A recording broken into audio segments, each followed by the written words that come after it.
आप सभी लोगों को नमस्कार। सोंधी माटी जीएस क्लासेस में आपका स्वागत है। जैसा कि हम लोग सल्तनत काल पढ़ रहे हैं, सल्तनत काल के हम लोगों ने लगभग सारे वंश पढ़े। हम लोगों ने गुलाम वंश से शुरू की अपनी पढ़ाई। गुलाम वंश पढ़ा, खिलजी वंश पढ़ा, तुगलक वंश पढ़ा। उसके बाद तुगलक वंश में हमने देखा था 1398 में आक्रमण होता है अमीर तैमूर का, याद होगा आपको। अमीर तैमूर के आक्रमण के बाद हम लोगों ने सैयद वंश पढ़ा, लोदी वंश पढ़ा, और उसके बाद अब हम पढ़ने जा रहे हैं जब तैमूर का आक्रमण होता है तो तैमूर के आक्रमण के साथ सल्तनत का विघटन प्रारंभ होता है। सल्तनत का जब विघटन शुरू होता है तो उसमें जो प्रांतीय राज्य थे, छोटे छोटे राज्य थे, जैसे ही आप समझिए कोई केंद्रीय सत्ता डामाडोल होती है तो उसके जो आसपास के राज्य होते हैं वो स्वतंत्र होने लगते हैं। और मध्यकाल पढ़ रहे हैं हम लोग। मध्यकाल में तो राजतंत्रात्मक युग था, राजतंत्र थे। ऐसे में स्वाभाविक है जैसे ही सल्तनत की सत्ता कमज़ोर हुई वैसे ही ये राज्य ये सर बीच बीच में भी उठाते थे, लेकिन सल्तनत में कोई मजबूत राजा सुल्तान आ जाता था। अलाउद्दीन खलजी आ गया, मोहम्मद बिन तुगलक आ गया, ये लोग आ करके सल्तनत को फिर से कंट्रोल कर लेते थे, यानी कि सल्तनत को फिर मजबूत कर लेते थे। लेकिन अमीर तैमूर के आक्रमण के बाद केंद्रीय सत्ता का पूरी तरह से विघटन हो गया। केंद्रीय सत्ता का विघटन न होकर के एक वाक्य कह लीजिए दिल्ली सल्तनत का पतन हो गया। सैयदों और लोदियों ने, जो हम लोगों ने पढ़ा था, सैयद और लोदी का राज्य बहुत छोटा रह गया। सैयदों और लोदियों के सामने ही प्रायः सारे स्वतंत्र हो गए ये प्रांतीय राज्य। प्रांतीय राज्यों की संख्या हम यहाँ पर 13 मेंशन कर रहे हैं, यद्यपि 2-3 और 4 राज्य थे। आप अगर अपनी फेसबुक में पढ़ेंगे तो वो भी मिलेगा। आपको ये ध्यान रखना पड़ेगा कि यूट्यूब की पढ़ाई आपको सिर्फ और सिर्फ एक सहारा देती है। आपको ये बताती है कि आप कितने पानी में हैं, आपको ये चीज़ें पता हैं कि नहीं पता हैं। मैं क्वेश्चनेयर डालता हूँ, कम्युनिटी पे डालता हूँ, आप वो देखिए कि आपको वो आता है या नहीं आता है। सिर्फ इसलिए है, पढ़ाई हार्ड लेबर मांगती है, और हार्ड लेबर आप करेंगे, 8 घंटे 10 घंटे बैठेंगे किताबों के साथ, तो आप आउटपुट इनपुट देखेंगे, और वो आपको तभी निकल कर आएगा जब आप किताबें ठीक से पढ़ेंगे बैठकर। यूट्यूब या इवन कोचिंग इंस्टीट्यूट जो आपको तमाम कोचिंग जानकारी देते हैं, इन पर भी मैं किसी पर टिप्पणी नहीं कर रहा। बहुत अच्छे अच्छे टीचर हैं, मैं भी कहीं ना कहीं पढ़ा हूँ, टीचरों से देखा है, बहुत सारा ज्ञान लिया है, लेकिन कोई आपको लगातार एक्सरसाइज नहीं करा सकती। ना तो कोचिंग, यूट्यूब तो वर्चुअल दुनिया है, इसमें तो बिल्कुल भी नहीं। ये सिर्फ आपको एक माहौल देती है कि हाँ, हमने लेक्चर सुना पूरा इसके विषय में तो क्या जानकारी मिली और क्या हम सही ट्रैक पर चल रहे हैं। क्योंकि जो भी लोग हैं जो चयनित हैं, जो नहीं भी चयनित हैं, अच्छी तैयारी करके आपको बताते हैं, इसका मतलब वो आपको राह दिखाने की कोशिश करते हैं। चलना आप ही को है, जब आप चलने लगेंगे तो आपको सही रास्ता खुद ब खुद मिलेगा। आइए हम लोग सीधे अपने पॉइंट पे आज हिट करते हैं। 13 राज्यों का मैंने उल्लेख किया है यहाँ पर। ये प्रांतीय राज्य थे जो कि स्वतंत्र हुए। इन 13 राज्यों को एक साथ पढ़ना, एक वीडियो में लेना बहुत मुश्किल था, बहुत लंबा लेक्चर होता, और हमारा प्लान छोटे छोटे लेक्चर्स का था। इसलिए इसमें हमने क्या किया है, हम लोग 11 राज्य एक साथ करेंगे, और जो विजयनगर और बहमनी सबसे अंत में है, माना जाता है जो सबसे अंत में रहता है वही सबसे मजबूत होता है। तो विजयनगर और बहमनी दोनों बहुत मजबूत प्रांत थे, आपस में भी लड़ते रहते थे, तो इनको हम अगले लेक्चर में कवर करेंगे। क्योंकि विजयनगर से सवाल प्रायः आता ही है। कृष्णदेव राय को पढ़ेंगे, उनके अष्टदिग्गज पढ़ेंगे, या बहमनी पढ़ेंगे, विजयनगर बहमनी का संघर्ष पढ़ेंगे, तो ये हम अलग लेक्चर में रखेंगे। और इन 11 की संक्षिप्त जानकारी परीक्षा उपयोगी आज हम लोग चर्चा करने वाले हैं। इन 11 में जो पहला राज्य है कश्मीर। मैंने आपको बताया था दिल्ली सल्तनत के विघटन के बाद इन प्रांतीय राज्यों ने अपनी अपनी स्वतंत्र सत्ता स्थापित की। तो हर एक राज्य को स्थापित करने वाला एक स्वतंत्र शासक होगा। कभी कभी इंपॉर्टेंट है तो आपसे परीक्षा में पूछा जा सकता है, और अगर इंपॉर्टेंट नहीं है, देश प्रांत आज़ाद हो गया, तो आपको कोई आवश्यकता नहीं। जो आवश्यक है वो मैं बता दूंगा, जो अनावश्यक यानी कि जो आपको लगे कि सर ने नहीं बताया, इस क्लास में नहीं हुए, आप अपनी फेसबुक से नोट कीजिएगा। इसके बाद हम जो इन प्रांतों में कुछ महान राजा हुए। देखिए, महान राजा होने के लिए सल्तनत में हो, किसी गांव में भी प्रतिभा हो सकती है और महानगर में भी हो सकती है। तो आप यूँ समझिए इन हर राज्य में कुछ ऐसे कार्य हुए जो परीक्षा के लिए भी इंपॉर्टेंट होते हैं और इतिहास की दृष्टि से बहुत महत्वपूर्ण रहे। जैसे जौनपुर राज्य अपने आप में सिराज हिंद कहा जा सकता था, अभी हम पढ़ेंगे, उसके विषय में जानेंगे। या कश्मीर में अगर जैनुल आबदीन की बात चलती है तो उसको हम कश्मीर का अकबर क्यों कहते हैं, तो उसके विषय में 4-5 बातें लिख लेंगे। इस तरह से तैयारी करेंगे कि इन राज्यों के विषय में कोई इंपॉर्टेंट बात ना छूटने पाए। दूसरा, आपको एक अपने दिमाग में, मस्तिष्क में खांचा बनाना चाहिए। खांचा यानी फ्रेम, मैं इसको फ्रेम कहूँ। इसको फ्रेम में आपके ये राज्य फिट हो जाने चाहिए। कश्मीर से चलेंगे हम, कश्मीर है, कश्मीर के विषय में जब कभी चर्चा चलेगी तो आपको 5-7 बातें याद आ जाएं। जौनपुर है, बंगाल है, गुजरात है, मालवा है, मेवाड़ है और मारवाड़ है। इनके विषय में केवल महत्वपूर्ण 3 एक एक तथ्य है, वो मैंने लिखा भी है सामने और आपको मैं भी एलोबरेट भी कर दूंगा, इसको खोल दूंगा। इनके विषय में थोड़ी थोड़ी ज़्यादा जानकारी हम नोट कर लेते हैं। जैसा कि आप सबसे पहला आप देख पा रहे हैं, कश्मीर है। यहाँ पर पहला राज्य क्या है? कश्मीर। कश्मीर उत्तर भारत का उत्तरी प्रांत है। आज के समय में जम्मू कश्मीर एक संघ शासित प्रदेश हो गया है, क्योंकि पहले जम्मू कश्मीर एक प्रांत था। अब जम्मू कश्मीर और लद्दाख में संघ शासित प्रदेश के रूप में वो दोनों टूट गए हैं। तो जम्मू कश्मीर जो कश्मीर राज्य था वो 1301 में सुहादेव, एक लिखा हुआ नाम, इसने इसको स्वतंत्र कर लेता है, एक हिंदू राज्य की स्थापना, सुदृढ़ हिंदू राज्य स्थापित करता है 1301 में। देखिए आप मैच करिएगा होमवर्क में कि उस समय सल्तनत में कौन बैठा था, सल्तनत में कौन बैठा था। तो उस समय उसमें दिखाई देगा आपको अलाउद्दीन खिलजी का शासन है 1296 से 1316। उस समय सुहादेव ने कश्मीर, यानी कि अलाउद्दीन खिलजी, अब सिकंदर अलाउद्दीन खिलजी कश्मीर में रुचि नहीं ले रहा इस समय, तो उसने अपने को आज़ाद कर लिया। फिर 1301 के बाद धीरे धीरे उसका राज्य चलता रहा। बाद में इसी का कोई एक मंत्री है रिंचन और इनके पास आया, उसने फिर इस्लाम धर्म भी स्वीकार किया और 1338 में शमसुद्दीन शाह के नाम से गद्दी पर बैठ जाता है और मुस्लिम शासन की स्थापना होती है। फिर 1342 में उसका शासक बनता है। इस तरह से कई शासक हैं, आपको ज़्यादा जानने की ज़रूरत नहीं, क्योंकि आपको जैनुल आबिदीन पे फोकस करना है। लेकिन हाँ, एक क्रम आपके दिमाग में रहे। इसी बीच एक शासक होता है सिकंदर, ये कश्मीर का शासक था। इसकी एक महत्वपूर्ण बात यह है कि जब कश्मीर में जब तिमूर का सल्तनत पे आक्रमण हुआ था, तिमूर का आक्रमण कब हुआ था? 1398 में जब तैमूर का आक्रमण हुआ दिल्ली सल्तनत पे, तो उस समय सिकंदर था वहाँ का शासक, और सिकंदर भी धर्मांध था। जो मूर्तियाँ तोड़ते थे लोग मध्यकाल में, मुस्लिम शासक प्रायः, उनको कहा गया है बुत शिकन, यानी मूर्तियों को मूर्ति भंजक, मूर्तियों को तोड़ने वाले। और इस तरह के उपाधि कई राजा अपने को ज़्यादा धर्म में तेजी लाने के लिए, अपने को ऊपर दिखाने के लिए, मुस्लिम कम्युनिटी में अपने को कि हम देखो कैसे राजा हैं, अल्लाह, इस तरह की बातों को धर्मांध शब्द आया उनके लिए, इस वजह से वो लोग करते थे। उसी तरह का एक राजा सिकंदर है, इसने तिमूर के समय इसका राजा था और बुत शिकन की इसने उपाधि धारण की थी, बुत शिकन। इसके बाद जो तीसरा शासक है हमको यही पढ़ना है, इसी की जानकारी लेनी। शाही खां। शाही खां एक शासक बनता है और इसका नाम है जैनुल आबिदीन। जैनुल आबिदीन एक बहुत उदार शासक था कश्मीर का, इसीलिए उसे कश्मीर का अकबर कहा गया है। आपसे परीक्षा में अक्सर पूछ सकता है कश्मीर का अकबर किसे कहते हैं, या कश्मीर का अलाउद्दीन खिलजी भी इसको कहा गया है। कश्मीर का अलाउद्दीन खिलजी किसे कहते हैं? तो जैनुल आबिदीन को। बड़ शाह इसी का नाम है, बड़ शाह का मतलब महान शासक, बड़ा शाह, इसी की उपाधि है बड़ शाह। इसने क्या किया, आखिर ये क्यों महान था? देखिए, इसने जजिया अपने राज्य में बंद करा दिया। आगे अकबर आएगा जो जजिया बंद करेगा, और अकबर इस मामले में अकबर भी उदार था।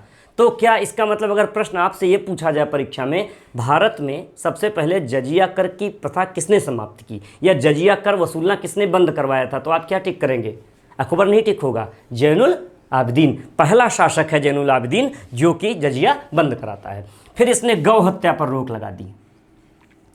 कुतुब, इसके कुतुब नाम से कविताएं लिखता था, यानी कि विद्वान शासक था, कुतुब नाम से ये कविताएं लिखता था। उलर झील है कश्मीर में, उलर झील, भूगोल का क्वेश्चन भी है। उलर झील के अंदर इसने जैनालंका द्वीप बनवाया एक, ये वास्तु स्थापत्य की दृष्टि से महत्वपूर्ण था, जैनालंका द्वीप, उलर झील। और इसने सती प्रथा पर भी रोक लगा दी। अब देखिए 1 2 3 4 5 6 7 बातें हैं जो कि जैनुल आबिदीन की आपको रट जानी चाहिए। अगर आपको ये नहीं रटी रहेंगी तो इसका मतलब आपसे जैनुल आबिदीन से जब कोई प्रश्न आएगा तो आप उसको टिक नहीं कर पाएंगे।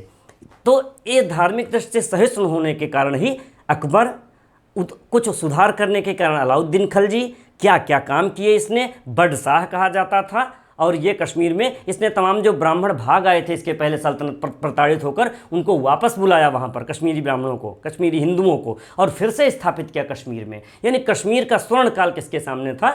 जैनुल आबिदीन के समय था। तो जैनुल आबिदीन के विषय में इतनी बातें आपको पता होनी चाहिए, और कश्मीर आपका कंप्लीट। इसके बाद दूसरा टॉपिक डालेंगे हम लोग जौनपुर। डालिए हेडिंग अपनी, जौनपुर कॉपी में आएगा। कश्मीर में थोड़ी जगह छोड़ दीजिएगा, अपनी बेस बुक से लिखिएगा, उसमें जो और तथ्य हों, जिससे कि आप पर कश्मीर पर कभी कोई प्रश्न आए तो आपका गलत ना होने पाए। किसकी बात करें? जौनपुर की। जौनपुर, ये देखिए ब्रैकेट में लिखा हुआ शर्की। शर्की का मतलब है शर्की वंश था वहाँ पर। दरअसल कश्मीर की जौनपुर, मैंने उस दिन बताया था, फिरोज तुगलक पढ़ रहे थे। जौनपुर की स्थापना किसने की थी? फिरोज तुगलक ने की थी। किसके याद में? फिरोज तुगलक के भाई थे मोहम्मद बिन तुगलक, जिनको पागल और विद्वान कहा गया था। मोहम्मद बिन तुगलक का बचपन का नाम जूना खां था, इसीलिए उसका नाम उसने क्या रखा था? जौनपुर बसाया था। फिरोज तुगलक के द्वारा जौनपुर बसाया गया 1359 में। फिर जब सल्तनत में वही आक्रमण हो गया मलिक तैमूर का और फिर जौनपुर स्वतंत्र हो गया, तो मलिक हुसैन सरवर एक सरदार था। मलिक हुसैन सरवर, इसने जो है सुल्तान उस शर्क की उपाधि ली। अब आपसे पूछे सुल्तान उस शर्क की उपाधि किसने ली? मलिक हुसैन सरवर ने। और सुल्तान उस शर्क की उपाधि लेने के कारण शर्क आ गया, ये वंश क्या कहलाया? सरकी वंश। तो आपसे पूछा जाए सरकी वंश का शासन कहाँ था?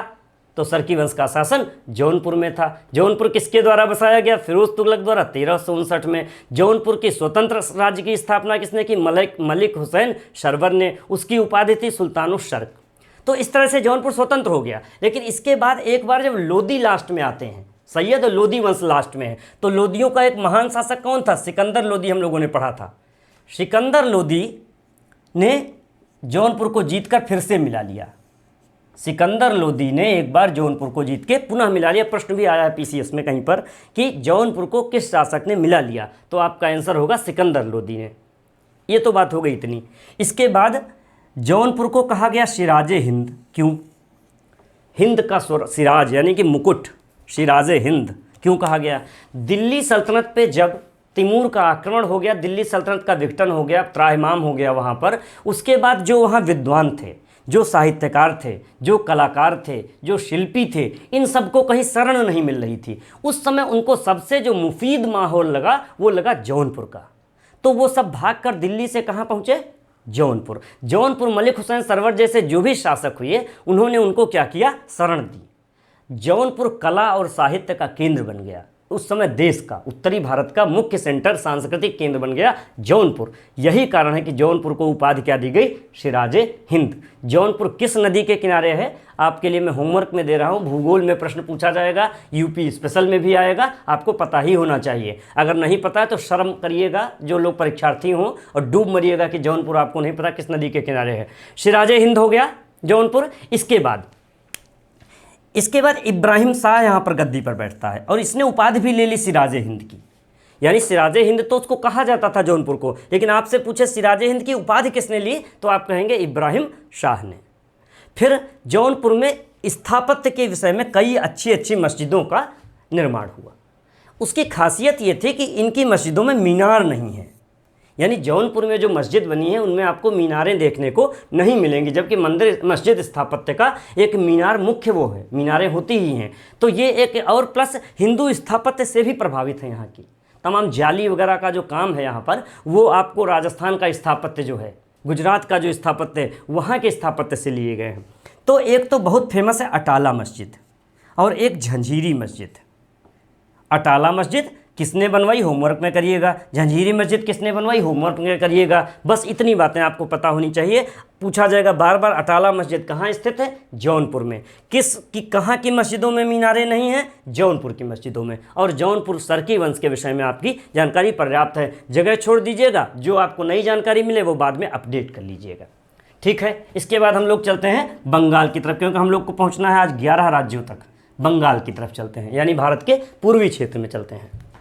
जौनपुर भी पूरब में ही था और आगे बढ़ जाते हैं बंगाल की पहली बात तो राजधानियाँ खूब नोट कर लीजिए, क्योंकि कई राजाओं ने कई राजधानियाँ बनाई। आपसे कभी पूछ सकता है बंगाल की राजधानी निम्न में से कौन सा नगर नहीं रहा है, और चार विकल्प देगा, पंडुआ, गौड़, इकदला, एक नाम और लिख देगा। तो ये 3 राजधानियाँ बंगाल के जो राज्य थे उन्होंने, बंगाल के राजाओं ने बनाई थी। बंगाल बीच बीच में आज़ाद होता रहा, चूँकि दिल्ली से दूरी बहुत थी बंगाल की। बीच बीच में स्वतंत्र होता रहा, बीच बीच में ये फिर से अधीन होता रहा। लेकिन बंगाल की जो महत्वपूर्ण बातें हैं उस समय, वो आपको पता होनी चाहिए। जैसे बंगाल के स्थापत्य में अदीना मस्जिद सिकंदर शाह ने बनवाई, आप नोट कर लीजिए। अदीना मस्जिद सिकंदर शाह ने बनवाई। पंडुआ में ही इसने इसका निर्माण कराया था, पंडुआ में अदीना मस्जिद का निर्माण करवाया था। फिर इसके बाद एक शासक बैठा वहाँ पे, गयासुद्दीन आजम शाह। अच्छा, अदीना मस्जिद के विषय में देख लीजिए, यहाँ लिखा भी है। एक तो इसमें ईंटों का प्रयोग किया गया है, अदीना मस्जिद में। और अदीना मस्जिद है कहाँ, बंगाल में या पंडुआ में। और हिंदू स्थापत्य का यहाँ पर भी काफ़ी प्रभाव दिखाई देता है। फिर एक शासक हुआ, मैंने बताया आपको, गयासुद्दीन आजम शाह। उसने कवि हाफिज से पत्र व्यवहार किया था। इंपॉर्टेंट क्वेश्चन इसलिए रहा क्योंकि उसने चीन से संबंध स्थापित किया था। बंगाल से चीन बहुत दूर नहीं था, तो बंगाल के शासक चीन से भी संबंध स्थापित कर रहे थे, जबकि सल्तनत यहाँ से अपना प्रभाव स्थापित कर रही थी। इसके बाद एक बड़ा बैठा रुकनुद्दीन बारबक शाह। रुकनुद्दीन बारबक शाह और उसके सामने मालधर बसु, एक कवि बहुत बड़े हुए। कभी भी पूछा जा सकता है मालधर बसु किसके संरक्षण में थे? रुकनुद्दीन बारबक शाह के संरक्षण में थे। बांग्ला कवि थे मालधर बसु, और इनको गुणराज खान की उपाधि दी गई है। गुणराज खान आपके लिए परीक्षा में महत्वपूर्ण हो सकता है। गुणराज खान की इनको उपाधि दी गई मालधर बसु को। इसके बाद इनके पुत्र थे, उनको सत्यराज की उपाधि दी गई है। एक कृत्यवास लेखक हुए और बांग्ला रामायण बहुत फेमस हुई। कृत्यवास का बांग्ला रामायण पूछ सकता है, बांग्ला रामायण का लेखक कौन है? कृत्यवास है। जो निराला ने राम की शक्ति पूजा लिखी है। निराला ने, सूर्यकांत त्रिपाठी निराला एक हिंदी के बहुत बड़े कवि हैं, उनकी एक रचना है राम की शक्ति पूजा। कभी पढ़िएगा, जो लोग थोड़ा साहित्य का रुचि रखते हैं, बहुत शानदार रचना है, कविता है, महाकाव्य कही जाती है, एक रचना ही अपने आप में। तो उसकी जो रचना है उसमें बांग्ला रामायण का प्रभाव दिखता है। प्लस जो अभी आप रामायण देख रहे थे रामानंद सागर की, टीवी पर बहुत सारे लोगों ने देखी होगी, उन्होंने कृत्तिवास की बांग्ला रामायण के उसमें कई संस्मरण, कई उससे उद्धरण उठाए हैं, उन्होंने इसका जिक्र किया था। इसके बाद बंगाल के निकट कौन राज्य था? उड़ीसा। उड़ीसा जो है वहाँ मैंने देखे नहीं मेंशन किया है, ये भी एक समझ लीजिए अगला राज्य था। उड़ीसा, जाजनगर इसकी राजधानी थी। और बंगाल का संघर्ष उड़ीसा से हमेशा चलता रहता था। बंगाल और उड़ीसा क्लेश, संघर्ष आपस में चलता रहता था, लगे हुए थे। उड़ीसा का एक शासक हुआ नरसिंह देव बर्मन। नरसिंह बर्मन ये शासक था। और कोणार्क का सूर्य मंदिर बहुत फेमस है वहाँ का, उड़ीसा का, कभी भी पूछ सकता है जगन्नाथपुरी। नरसिंह देव ने उसको बनवाया था, आप याद रखिएगा। कोणार्क का सूर्य मंदिर नरसिंह देव बर्मन ऐसे करके उसका पूरा नाम है।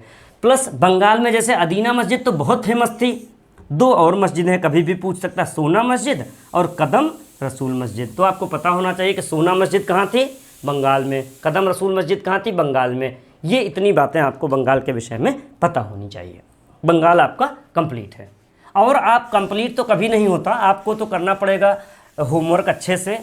पूरा पुस्तक उठाएंगे, उसमें मतलब कि यह भी आपको समझ होनी चाहिए कि कौन सी बातें छोड़ी जाएं और कौन सी पढ़ी जाएं, क्योंकि प्रीलिम्स पास करना अपने आप में चुनौती होती है, वो कैसे पास करेंगे आप। फिर मेंस लिखना चुनौती होती है, हर चुनौती को आप ही को पार करना है। तो ऐसे में आप उसको अच्छे से करेंगे। जब बैठ के प्रांतीय राज्य टॉपिक 2 दिन खर्च करेंगे, 3 दिन खर्च करेंगे, तब कॉन्फिडेंस आएगा कि हाँ अब प्रांतीय राज्य पर आपसे कोई बात होगी तो आप उसको बता ही ले जाएंगे। इस तैयारी के साथ, कॉन्फिडेंस के साथ जब आप पॉलिटी में, ज्योग्राफी में, इकोनॉमी में, हिस्ट्री में उतरेंगे, तब इस दौड़ में जो 8-10 लाख लोगों की दौड़ है उसमें आप 500 लोगों में जाना चाह रहे हैं, तब जाकर सफल हो पाएंगे। इसके बाद डालिए अगला आप गुजरात।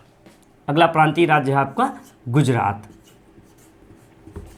गुजरात इसका संस्थापक था जफर खां। जफर, इसके पिता का नाम था साधारण और जफर खां। इसने मुजफ्फर शाह, जफर खां, पहले इतना लिखिए आप, इसकी उपाधि है मुजफ्फर खां। इसने उपाधि ली थी मुजफ्फर खां।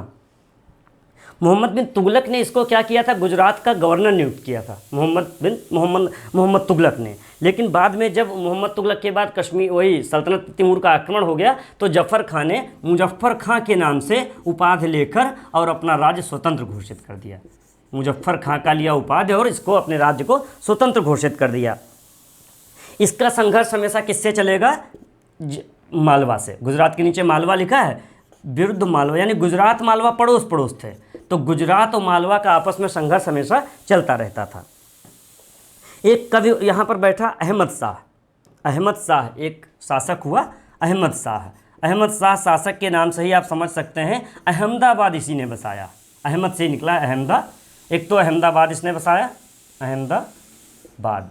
अच्छा, अहमदाबाद के विषय में एक बात और याद रखिएगा, पूछा भी गया या नहीं तो, एक प्राचीन नगर था असावल, भारत का, प्राचीन भारत का असावल, उसके असावल प्राचीन नगर था, उसी के अवशेषों पर, प्राचीन नगर, उसी के अवशेषों पर अहमदाबाद की, इसने अहमदाबाद बसाया और बाद में अपनी राजधानी गुजरात की अहमदाबाद इसने ट्रांसफ़र किया। इसके पहले राजधानी क्या थी? पाटन। गुजरात की पहले की राजधानी क्या थी? पाटन। पाटन से कहाँ ले गया? अहमदाबाद ले गया। और अहमद शाह का ये काम था। और अहमदाबाद कम बसाया, आप इसको देखिएगा। उसने गुजरात में पहली बार जजिया कर इसी ने लगाया, अहमद शाह ने। और इसके बाद एक व्यक्ति बैठता है 1458 में फतह खां। ये इंपॉर्टेंट है गुजरात का, क्योंकि सबसे इंपॉर्टेंट शासक यही है आपका गुजरात का, फतह खां। क्योंकि इसका नाम फेमस हुआ इतिहास में, महमूद बेगड़ा। बिगड़ा हुआ था या किस लिए था, इसका इतिहास तो देखना पड़ेगा। फतह खां ये इतिहास में फेमस हुआ, महमूद बेगड़ा। वीर शासक था, इसने गुजरात को मजबूत जरूर किया, गुजरात के लिए मजबूती का भी प्रदान की, महमूद बेगड़ा। और अबुल फतह मोहम्मद की इसने उपाधि ली। महमूद बेगड़ा के नाम से फेमस है। द्वारका पर इसने आक्रमण किया था और 1459, यानी इसका ईयर जोड़िए कितने साल तक रहा है, 1511 तक। हम इसलिए लिख रहे हैं 60, 40, 52 वर्ष तक इसने शासन किया, यानी अपने जीवन का एक बड़ा भाग इसने शासन करते हुए गुजारा। महमूद बेगड़ा के विषय में 2-3 बातें महत्वपूर्ण हैं। इसका एक तो उदयराज एक दरबारी कवि था, उसने संस्कृत भाषा का प्रयोग किया। उदयराज एक बड़ा संस्कृत कवि हुआ, उदयराज की भाषा, और उसका महमूद चरित उसका वो है, किताब है उदयराज, संस्कृत भाषा का कवि है ये। और इसकी किताब का नाम था, चूँकि महमूद बेगड़ा के समय लिखा तो महमूद चरित लिखा। एक ये महत्वपूर्ण बात थी। दूसरी इसकी महत्वपूर्ण बात ये थी, इसने मुस्तफ़ाबाद एक किला बसाया था, मुस्तफ़ाबाद। इसके अलावा तीसरी बात, इसकी मृत्यु तो 1511 में होती है। इसके विषय में बार्थेमा कहता है, बार्थेमा एक यात्री था, विदेशी यात्री था, यूरोप से आया था। वो कहता है इसकी मूंछ इतनी लंबी थी कि वो पीछे बांध लेता था अपने सर के, जूड़ा टाइप में बना करके। ये कहता है बार्थेमा। और एक लेखक हुआ है बारबोसा। बारबोसा कहता है कि इसको बचपन से ही कोई जहरीला पदार्थ दिया गया था, तो अगर इसके हाथ पे कोई मक्खी बैठ जाती थी तो फूल कर तुरंत मर जाती थी। यानी जैसे इसके ब्लड से संपर्क होता था मक्खी का तो वो मर जाती थी। इससे पता चलता है शायद ऐसा किया गया हो। इसने द्वारका को फतह किया था। इतनी बातें महमूद बेगड़ा के विषय में पर्याप्त हैं। महमूद बेगड़ा के बाद एक और लेखक के विषय में 2-3 बातें, क्योंकि उनको दयालु कहा जाता है, उनको करीम कहा जाता है, जरबख्श कहा जाता है, मोहम्मद शाह सेकंड। ये गुजरात के शासक की लिस्ट आप बनाएंगे, उसमें मैं महत्वपूर्ण शासकों की बात कर रहा हूँ। मोहम्मद शाह सेकंड, यानी कोई फर्स्ट भी हुए होंगे, हम लोग नहीं चर्चा किए, क्योंकि आप अगर पढ़ लिख कर अच्छे उसमें जाएंगे तभी आपका कोई नाम लेगा, नहीं तो हुए तो बहुत लोग हैं, है ना। शासकों को हम लोग 10 शासक नहीं पढ़ते, उसमें जो कुछ काम कर जाते हैं 2-3 उनको पढ़ते हैं। मोहम्मद शाह सेकंड ये बहुत उदार थे। इनका नाम है करीम, इनकी उपाधि थी करीम या दयालु। दयालु इनको कहा गया जरबख्श। जरबख्श का मतलब है हजारों का स्वर्ण दान करने वाले, या हजारों शब्द ना लगाएं, केवल स्वर्ण दान करने वाले। और इनका स्वभाव मृदुल था, बहुत अच्छे स्वभाव के थे, उदार, इसलिए इनको करीम या दयालु कहते हैं। इस तरह से मोहम्मद शाह सेकंड हो गया। गुजरात के विषय में महमूद बेगड़ा के विषय में जाने रहिएगा, इसकी राजधानियाँ जाने रहिएगा। अहमद शाह ने अहमदाबाद बसाया था, ये जाने रहिएगा। और गुजरात का संघर्ष मालवा से होता रहता था। मालवा का एक शासक था हुसंग शाह, हुसंग शाह से भी लड़े, उसके लड़के से भी लड़े। तो ये आपसी संघर्ष प्रांतीय राज्यों में हमेशा चला करते थे, जब ये सल्तनत के प्रांतीय राज्य जो भी थे। इसके बाद आप उसी के जिसकी चर्चा कर रहे हैं, मालवा के विषय में थोड़ी बहुत बातें हैं। मालवा एक उपजाऊ भूमि थी, और अगर आप दक्षिण जाते या गुजरात और राजस्थान जब आप जाना चाहेंगे तो मालवा होके ही गुजरना पड़ेगा। ऐसे में सल्तनत के शासकों के लिए भी मालवा का महत्व हमेशा बना रहता था। नर्मदा व ताप्ती के बीच स्थित है, 2 नदियां हैं, नर्मदा और ताप्ती। इन्हीं के बीच ये मालवा का पठार भी स्थित है, और मालवा का राज्य इन्हीं के बीच स्थित था। अलाउद्दीन खिलजी ने इसको पहले जीता था, अपनी सल्तनत में मिला लिया था। तिमूर के आक्रमण के अवसर पर मोहम्मद तुगलक, जो तुगलक वंश का था, उसने शरण, हमने बताया भी था उस दिन, उसने शरण कहाँ ली थी? मालवा में ही शरण ली थी। मालवा में शरण ली, लेकिन फाइनली 1401 में एक दिलावर खां व्यक्ति है, दिलावर खां, नाम ही दिलावर। दिलावर खां ने इसको स्वतंत्र राज्य की स्थापना की थी और धार को अपनी राजधानी बनाया। धार को, मालवा की राजधानी क्या थी? धार। बाद में मांडू बनाता है कोई राजा, देखिएगा। इसके बाद एक हुसंग शाह, बहुत बड़ा बुरहानुद्दीन एक शेख थे, उनका शिष्य था हुसंग शाह। ये बुरहानुद्दीन एक शेख थे, उनका शिष्य था हुसंग शाह। हुसंग शाह, ये महान शासक हुआ वहाँ का। और इसने एक होशंगाबाद शहर भी बसाया वहाँ, मध्य प्रदेश का एक बड़ा शहर है होशंगाबाद। ये बुरहानुद्दीन का शिष्य था और इसने हुसंग शाह की उपाधि धारण की थी। गुजरात के शासक से इसका संघर्ष भी हुआ था, लेकिन बाद में इसने पुनः मालवा पर अधिकार कर लिया और इसने मांडू को अपनी राजधानी बनाया। पहले क्या राजधानी थी? धार, अब इसने क्या राजधानी बना दी? मांडू। मांडू राजधानी बनाई इसने। और मांडू में इसने मांडू को काफ़ी अच्छी स्थापत्य, काफ़ी मांडू में एक महल भी बना है, मांडू में 7 स्तंभों का भी एक बनाया उसने। ये सब चीज़ें इसने मांडू में, शायद मेवाड़ से इसका संघर्ष होता उसमें इसने बनाया था, आगे आएगा हम लोग देखेंगे। ठीक है, क्लियर है इसके विषय में। मांडू के बाद 1511 और ये सब शासक, तमाम सारे शासक हैं। फिर एक महमूद खिलजी होता है यहाँ पर व्यक्ति, महमूद अंतिम शासकों में एक महत्वपूर्ण शासक। ये वो खिलजी नहीं है, वो जो खिलजी वंश था, ये महमूद खिलजी मालवा का एक शासक बनता है। और ये महमूद खिलजी के लिए कहता है कि फरिश्ता एक लेखक हुआ है बहुत बड़ा सल्तनत में, फरिश्ता, कभी आएगा नाम, आपको जानना चाहिए नाम इतिहास के, मतलब सामान्य अध्ययन में भी। फरिश्ता कहता है महमूद खिलजी के लिए युद्ध क्षेत्र ही आरामगाह बन गया था, यानी हर समय कहाँ रहता था? युद्ध क्षेत्र में रहता था। और मेवाड़ के राणा कुंभा से इसका संघर्ष हुआ था। मेवाड़ के, अभी हम लोग मेवाड़ पढ़ेंगे तब फिर आएगा। मेवाड़ के राणा कुंभा से संघर्ष हुआ और मांडू में इसने एक 7 मंजिला महल बनवाया उसी की जीत के उपलक्ष्य में। अब जीता कौन ये निश्चित नहीं, क्योंकि इतिहासकार शांत हैं।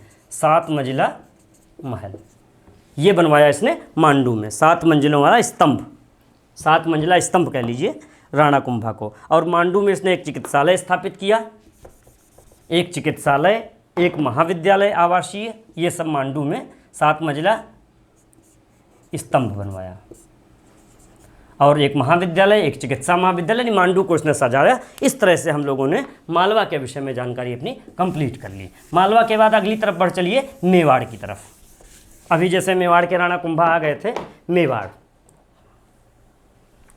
के विषय में केवल 2-3 बातें। आधुनिक उदयपुर जो है मेवाड़, जो आधुनिक उदयपुर है यही है मेवाड़ है, ठीक है।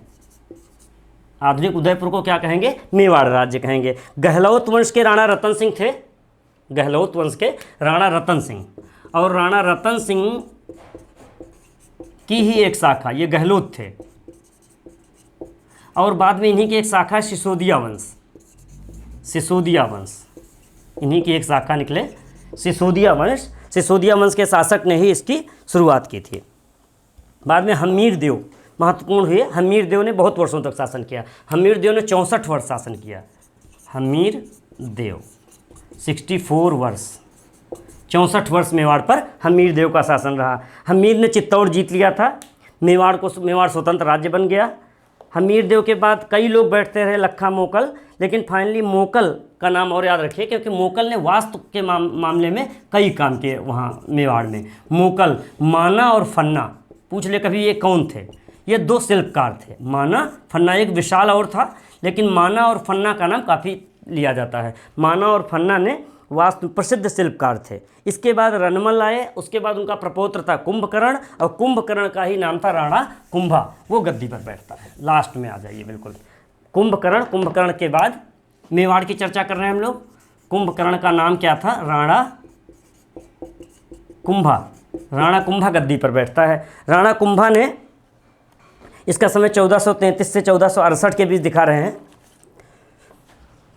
मालवा के विरुद्ध इसने सफलता प्राप्त की और चित्तौड़ में कीर्ति स्तंभ स्थापित किया। चित्तौड़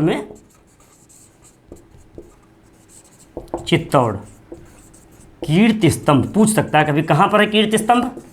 चित्तौड़ में, यानी मेवाड़ में। और किसने बनाया था? कुंभा ने। राणा कुंभा ने। इसके वही जो शिल्पकार थे, स्वयं विद्वान था, वेद, स्मृति, मीमांसा ये सब इसको आता था। संस्कृत का बहुत अच्छा विद्वान था, संगीत का बहुत अच्छा विद्वान था। इसकी 3 पुस्तकें संगीत पे, संगीत राज, रत्नाकर, और तीसरी पुस्तक का नाम है मीमांसा।